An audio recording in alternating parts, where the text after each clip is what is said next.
E aí, pessoal, joia? Então, eu tô aqui pra conversar um tema muito polêmico mesmo, viu? Eu vou começar contando esse tema, é uma visão minha, eu já tô deixando claro aqui, sabe? Depois olhe naquele vídeo lá, antes de eu começar, vejam aquele vídeo lá, eu coloquei assim, atenção para este vídeo, sabe? É muito importante pra mim, sabe? Aqui eu tô compartilhando a minha experiência com vocês, mas, por exemplo, também é muito importante pra mim que vocês observem, mas não tomem com verdade aquilo que eu falo, sabe? Porque eu tô compartilhando minha experiência aqui com vocês e como tem que saber, como é que é, né? Como é que eu vou falar? Como vocês podem saber se o que eu estou falando é verdade? Eu apenas estou compartilhando uma visão minha, certo? E eu tenho muito apreço, assim, muito cuidado com a questão de sobre o que eu vou compartilhar, porque e deixar claro isso para as pessoas, para não tomar como verdade aquilo que eu falo, porque o que eu estou falando é uma experiência minha, é uma coisa que eu estou compartilhando só, sabe? E porque assista um vídeo que essa questão de compartilhar ilusão, ser um ditador da verdade, sabe? Me sigam, trem assim. Não. Mas agora vamos lá para o vídeo. O tema que eu queria abordar aqui é sobre, tipo, moralidade, uma moralidade que mais prejudica, que mais traz ilusão do que eleva as pessoas. E para começar esse tema, é todo com base em meus estudos de filosofia zen, de filosofia taoísta. E para a gente começar, eu vou contar a história do gato. Essa história ela é muito polêmica. Ela é muito polêmica até mesmo para mim, porque vocês vão entender por que ela é polêmica. É um koan zen, essa história do gato. Certa vez, existia um gato no mosteiro e tal. Não, eu confundi aqui, não é assim que começa, não.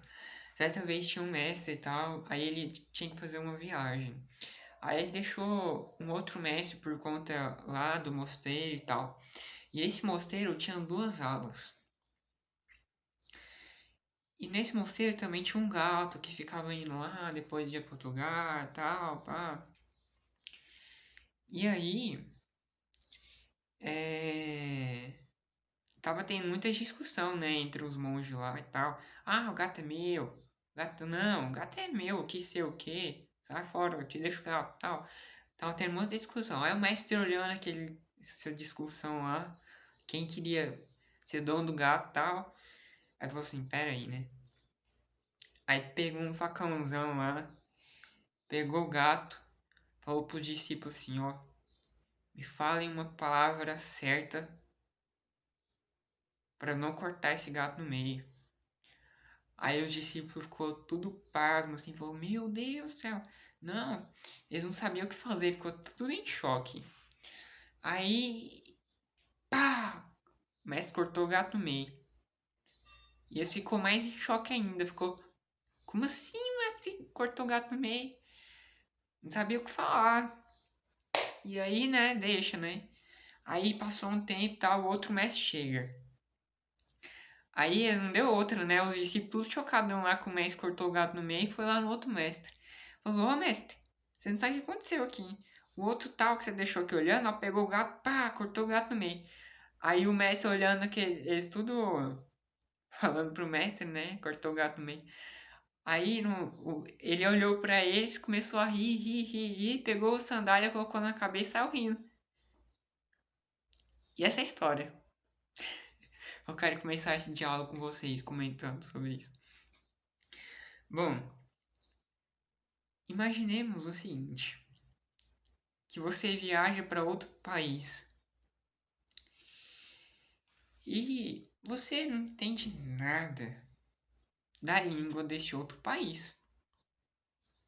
Para eles, para você, quer dizer, eles podem estar falando qualquer coisa que você não vai entender. E aí, eu te pergunto, você não vai entender nada do que eles estão falando. E você vai fazer um passeio e você vê uma pessoa desse país muito alegre, falando muitas coisas que você não está entendendo. Mas você vê que ela está muito alegre. E vejam só, o que você está vendo é a alegria dela. Isso você consegue entender. Você não precisa saber a língua, você não precisa saber o que uma pessoa está falando para saber se ela está alegre. Você não precisa saber conhecer as palavras para saber se uma pessoa está com raiva, está brava, está com ódio. Não importa as palavras. Ela pode estar falando o que ela quiser ali. Você não vai entender, mas você vai ver a alegria, você vai ver o ódio, você vai ver. Você está entendendo? Então, uma pessoa pode estar muito alegre, pode estar muito amorosa, falando palavrão, sabe? Ô, seu filho da mãe, seu filho da. Sabe? Aí vem um amigo, caralho, velho. Sabe? Mas você não tá entendendo o que ela tá falando. Da mesma forma que esse mestre chegou para os discípulos e falou o seguinte: ó discípulos, me fale uma palavra certa para que eu não corte esse gato no meio. O que eles estavam querendo? Qual que era a resposta que esse mestre queria? Ó mestre, não existe palavra certa nem palavra errada. Existem apenas palavras. E é isso que o Zen ensina. No Zen não existe certo ou errado. E quando o mestre, eles chegaram no outro mestre para falar, eles estavam querendo que esse outro mestre julgasse esse outro mestre. E ele começou a rir, pegou suas sandálias e colocou na cabeça, para mostrar que a sua cabeça era como as sandálias que não julgavam onde pisavam, não julgava. E é muito zen, essa é uma história zen para falar. Porque o que eu vejo, já observei muito, as pessoas pregam uma moralidade muito repressora, que mais destrói o interior do que eleva o interior. E isso que eu falei é uma forma de eu compartilhar aquilo que eu observo. Veja só, você nem precisaria saber o que uma pessoa está falando para saber o que ela está expressando, que é alegria, que é ódio e tal. Não importa as palavras. Não importa se a pessoa está falando um palavrão. Isso são apenas palavras do vocabulário da língua, sabe? Mas o que uma pessoa está expressando nem sempre é o que a palavra está falando. E a prova disso é a que eu contei. De você pode ir para um outro país e não entender o que a pessoa está falando, mas você entende se ela está feliz, se ela está muito alegre, se ela está com ódio. E, sabe, tem um Lao Tzu, tem um ensinamento que diz o seguinte. Vamos ver se eu vou lembrar, né? Eu não sei se eu vou lembrar, mas espera aí.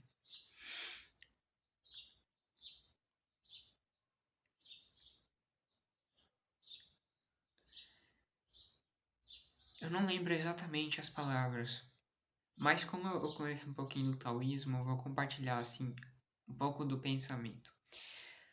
Essa moralidade, toda essa questão de certo e errado, não podem ser exigidos por lei externas, não podem ser, sabe, prescritos em lei. Ele fala assim, lembrei, santidade e religiosidade não podem ser prescritos, exigidos por lei, alguma coisa assim. Elas devem fluir naturalmente de dentro de cada um, não devem ser impostos. O que ele está falando? Basicamente, fazendo uma comparação com isso. Que essa moralidade, ela não tem que ser, sabe? Ah, isso é certo, isso é errado. Ela tem que fluir naturalmente dentro da pessoa. Não pode ser uma repressão. Em muitos casos, se a gente observar, nessa nossa sociedade, essa moralidade ela se torna muito repressora. Muito repressora. Isso pode, isso não pode. Isso acaba podando muito a pessoa de ser ela mesma até. De ser ela mesma. Veja só, será que uma pessoa conseguiria expressar realmente dentro do seu ser, tipo, ah, isso não pode, nas palavras, assim, a poesia da coisa, né? Tipo, o que é certo e o que é errado pra arte também, né? Se a gente for fazer essa comparação, pra poesia da coisa. Então, mas é isso. Talvez eu fui um pouco confuso, mas eu gostaria de expressar essa ideia minha, esse pensamento meu. E deixar claro novamente, para a mesma coisa que eu falei naquele vídeo, atenção para este vídeo, o tema, né? Tome como verdade a sua experiência e não aquilo que os outros falam. Aprenda a buscar a verdade pela sua própria experiência, pelas consequências de sua ação e pela sua própria vivência. E não pelo que os outros falam, não pelo que os outros ditam. A verdade tem que. A base da busca da verdade tem que ser pela nossa própria experiência, pelo que a gente vivencia, e não pelo que os outros vivenciam. Aqui neste vídeo eu tô só compartilhando aquilo que eu vejo, aquilo que eu, sabe, vivencio, aquilo que eu, a minha visão. Vocês têm apenas que observar, mas não tomar como verdade suprema aquilo que eu falo e aquilo que ninguém fala. A verdade está na sua própria experiência de vida, tá? Isso é muito importante para mim dizer isso para vocês, porque tem muita gente, sabe? Eu já vivenciei muito isso também. Que as pessoas não têm consciência do que falam e compartilham muita coisa que prejudica muitas pessoas e muitas pessoas levam muito em consideração as merdas que os outros falam, sabe? E prejudica muito. Então é isso aí. E por enquanto é só.